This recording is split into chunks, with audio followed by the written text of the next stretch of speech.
Welcome. Today we will cover the topic distinction between state, civil society and nation. This topic is from political science major subject for BA first semester under NEP 2020. This is the third topic of unit second of syllabus. In this topic we will understand what is state, what is civil society, what is nation, and also differentiate between state, civil society and nation. So let us get started. State. The state is a political entity with a defined territory, a permanent population, a government, a sovereignty. It has the authority to enforce laws, maintain order, and conduct international relations. It consists of institutions like the executive, legislature, judiciary, military, and bureaucracy. State एक political entity है. Political entity means organized group और body of peoples जो एक specific territory पर authority करती है या laws बनाती है और गवर्न करती है. हम इसी को पॉलिटिकल एंटिटी कहते हैं. विद ए डिफाइंड टेरिटरी यानी कि स्टेट के पास एक डिफाइंड टेरिटरी होती है विद बॉर्डर्स. एक परमानेंट पॉपुलेशन होती है उस टेरिटरी के अंदर और एक गवर्नमेंट होती है, एक अथॉरिटी होती है और ये सॉवरेंटी होती है एक स्टेट के पास. मीन्स के इनके पास सुप्रीम पावर होता है. इनको कोई भी एक्सटर्नल पावर इनके इंटरनल मैटर्स में इंटरफेयर नहीं कर सकता. स्टेट को अथॉरिटी होती है कि वो लॉज को एनफोर्स करे या ऑर्डर को मेंटेन करे या इंटरनेशनल रिलेशंस को कंडक्ट करे. जो एक सॉवरेन कंट्री दूसरे कंट्री के साथ ट्रेड रिलेशंस करती है या दूसरी कोई अदर इंटरनेशनल रिलेशंस करती है, इसको इसका इख्तियार होता है. स्टेट में इंस्टीट्यूशंस होते हैं जैसे कि executive, legislature, judiciary, military and bureaucracy.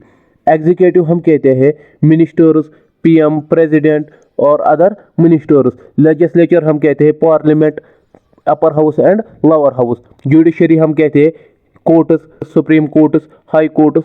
और जो मिलिट्री फोर्स होता है, नेवी होती है या बॉर्डर फोर्स होता है, बीएसएफ होता है, चाहे कोई भी मिलिट्री होती है या बड़े बड़े ब्यूरोक्रेट्स होते हैं, ऑफिशियल्स होते हैं, स्टेट में ये सब इंस्टीट्यूट्स होते हैं. पॉलिटिकल साइंस में हम कंट्री टर्म इस्तेमाल नहीं करते बल्कि हम पॉलिटिकल साइंस में इस्तेमाल करते हैं स्टेट. कंट्री के बजाय हम स्टेट का इस्तेमाल करते हैं. Elements of state. जहाँ पर ऐसी सारी कंडीशंस मौजूद हो वहाँ पर कह सकते हैं हम कि ये एक स्टेट है. स्टेट में कौन कौन से एलिमेंट्स होते हैं. First, territory. A defined geographical area with borders. Territory means एक डिफाइंड जियोग्राफिकल एरिया होता है यानी कि बॉर्डर से ढका हुआ एक एरिया होता है, उसको हम टेरिटरी कहते हैं. Population. The peoples living within state's boundary. Population हम उन लोगों को कहते हैं जो लोग इस बॉर्डर के अंदर रहते हैं, इस टेरिटरी के बॉर्डर्स के अंदर रहते हैं, उन्हें हम कहते हैं population. Government. The ruling authority that makes and enforced law. Government एक अथॉरिटी होती है, रूलिंग अथॉरिटी होती है जो लॉ को बनाती है और लॉ को इम्प्लीमेंट करती है. Sovereignty. Power of state make decision without external interference. Sovereignty means आज़ादी. ये एक सुप्रीम पावर होता है स्टेट के पास जो ये अपनी डिसीजंस लेते हैं वो किसी भी एक्सटर्नल इंटरफेरेंस के बगैर लेते हैं. इसका मतलब कोई भी outer side state sovereign state के डिसीजंस को इंटरफेयर नहीं कर सकता. मीन्स यहाँ पर हम कहेंगे कि ये कंट्री सॉवरेंट है, ये अपनी डिसीजन खुद लेती है विदाउट एनी एक्सटर्नल इंटरफेरेंस, हम उसको सॉवरेंटी कहते हैं. तो ये एक स्टेट के एलिमेंट्स है. जिस कंडीशन में हमें ये सारे एलिमेंट्स दिखेंगे तो हमें समझ जाना चाहिए कि ये एक स्टेट है. जहाँ पर हमें टेरिटरी दिखे, पॉपुलेशन दिखे, गवर्नमेंट दिखे, सॉवरेंटी दिखे, हमें समझ जाना चाहिए कि ये एक स्टेट है. यही एलिमेंट्स एक स्टेट को बनाती है. Next, civil society. Civil society bridge between state and peoples. Civil society एक पुल होता है स्टेट और लोगों के दरमियान. यानी कि ये लोगों के बातों को, लोगों के डिमांड्स को गवर्नमेंट तक पहुंचाती है या स्टेट तक पहुंचाती है. According to World Bank, civil society refers to a wide array of organizations, community groups, non-governmental organizations, NGOs, labor union, charitable organizations, faith-based organizations, professional associations and foundations. ये World Bank की definition है about civil society. ये कहता है कि civil society wide range of organizations है या communities है या ग्रुप्स है और नॉन गवर्नमेंटल ऑर्गेनाइजेशंस है या लेबर यूनियंस है या अदर चैरिटेबल ऑर्गेनाइजेशंस है या कोई फेथ बेस्ड ऑर्गेनाइजेशंस है। फेथ बेस्ड मीन्स जो भी रिलीजियस के बेस्ड पर कुछ ऑर्गेनाइजेशंस होती है, यानी कि सिविल सोसाइटी एक इंडिपेंडेंट ऑर्गेनाइजेशंस या इंडिपेंडेंट ग्रुप्स होते हैं जिनको स्टेट से कोई भी रिस्ट्रिक्शंस नहीं होती, बल्कि ये इंडिपेंडेंट ऑर्गेनाइजेशंस होते हैं। इनको स्टेट कंट्रोल नहीं कर पाती, इनको गवर्नमेंट कंट्रोल नहीं कर पाती, बल्कि ये वॉलंटरी होती है। इनमें इंडिविजुअल वॉलंटरी पार्टिसिपेशन करते हैं और अपना कंट्रीब्यूशन करते हैं। 54 मिलियन लोग वर्क करते हैं एनजीओज के साथ। इन्हीं एनजीओज के साथ वर्क करते हैं जो नॉन गवर्नमेंटल ऑर्गेनाइजेशन होती है। ये ह्यूमन राइट्स की बात करते हैं या लेबर्स की बात करते हैं, चिल्ड्रंस की बात करते हैं। डिफरेंट एनजीओ जो है, जैसे कि रेड क्रॉस सोसाइटी है, उसको हम एनजीओ कहते हैं।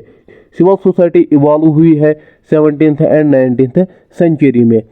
सिविल सोसाइटी हम इन्हीं नॉन गवर्नमेंटल ऑर्गेनाइजेशन या नॉन गवर्नमेंटल कम्युनिटीज़ ग्रुप्स को कहते हैं जिनको स्टेट या गवर्नमेंट या अथॉरिटी के साथ कोई भी लिंक नहीं होता। ये इनको कंट्रोल नहीं कर पाते। ये काम करते हैं ह्यूमन राइट्स के लिए, इंडिविजुअल राइट्स के लिए और अदर लाइक LGBTQ चिल्ड्रंस की बात करते हैं, ये उनके राइट्स की बात करते हैं। सिविल सोसाइटीज़ में ये सारे ऑर्गेनाइजेशंस आते हैं। अब हम देखते हैं what is nation. A large body of peoples united together by some or all of the following characteristics. Nation हम कह सकते हैं कि ये एक लार्ज बॉडी ऑफ पीपल्स होते हैं, यानी कि ये बहुत सारे लोग एक साथ होते हैं जो शेयर करते हैं ये सब characteristics like language, psychological unity, religion, historical experience या कल्चर। जो ये सारे कैरेक्टरिस्टिक्स कॉमनली शेयर करते हैं उसको हम कह सकते हैं कि ये एक नेशन है। पहला आता है लैंग्वेज। जो कॉमन लैंग्वेजेस शेयर करते हैं एक group of peoples, psychologically unit होते हैं, अपनी नेशन के तरफ इनको एक फीलिंग होती है।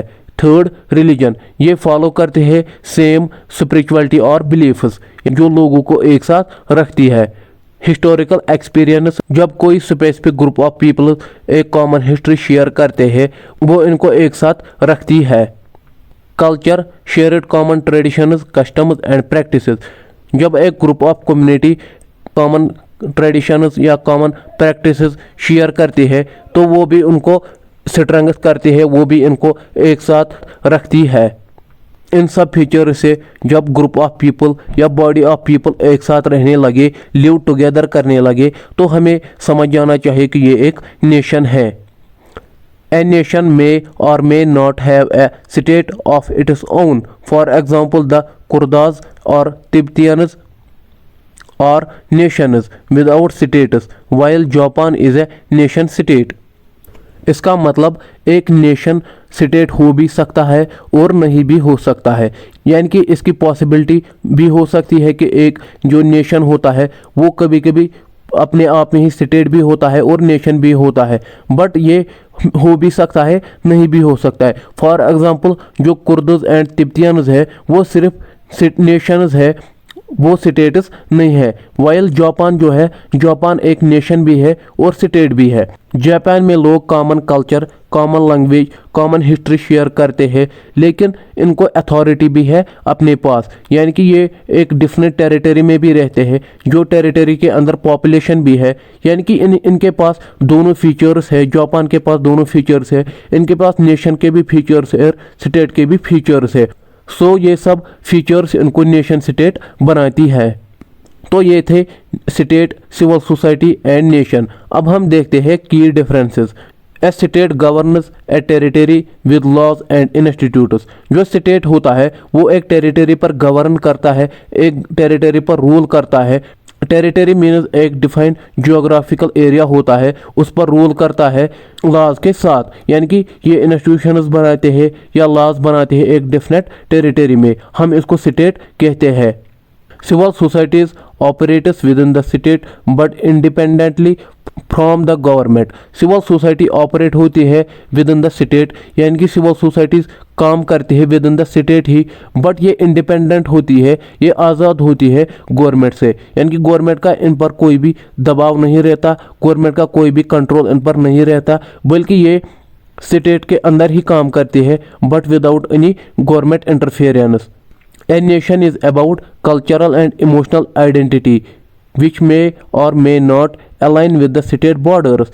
नेशन एक कल्चरल या इमोशनल आइडेंटिटी होती है ग्रुप ऑफ पीपल्स की, जो अलाइन होती है बॉर्डर से या नहीं भी होती है। एक स्टेट में बहुत सारे नेशंस हो सकते हैं, लेकिन एक नेशन में एक ही स्टेट होता है। फॉर एग्जांपल जापान, जापान एक नेशन भी है और स्टेट भी है। बट अगर हम कुछ डाइवर्स कम्युनिटीज़ की बात करें, लाइक इंडिया की बात करें, इंडिया में बहुत सारे नेशंस हैं लेकिन ये स्टेट एक ही है। अब हम और एक कंसेप्ट देखते हैं जो इंटर रिलेट है इस टॉपिक से, नेशन स्टेट। हम देखते हैं कि नेशन स्टेट क्या होता है। ए nation state is a political entity wire a nation A group of people with A shared identity, culture, language or history coincides with a state, a political organization with sovereignty over a definite territory। Nation state एक political entity होती है जहाँ पर लोग share करते हैं same identity, same culture, language या history. Coincidentally जब नेशन और स्टेट एक साथ मिलती है, इन शॉर्ट हम ये कहेंगे जब नेशन एंड स्टेट एक साथ मिलती है, इन ये सब कैरेक्टरिस्टिक्स एक साथ मिलते हैं तो ये नेशन स्टेट बनाती है। फॉर एग्जांपल जापान, जापान एक स्ट्रॉन्ग एग्जांपल है नेशन स्टेट की। जापान में most of the peoples share करते हैं common language, common culture and common ethnicity, तो ये एक डिफाइनेड टेरिटरी भी है। सो जापान एक नेशन स्टेट है। फ्रांस भी ऐसे ही एक डिफाइनेड टेरिटरी में रहती है और ये भी common language and identity share करती है। फ्रांस एंड जापान एक स्ट्रॉन्ग एग्जांपल है नेशन स्टेट्स की। आई होप आपको ये टॉपिक अच्छे से समझ में आया होगा।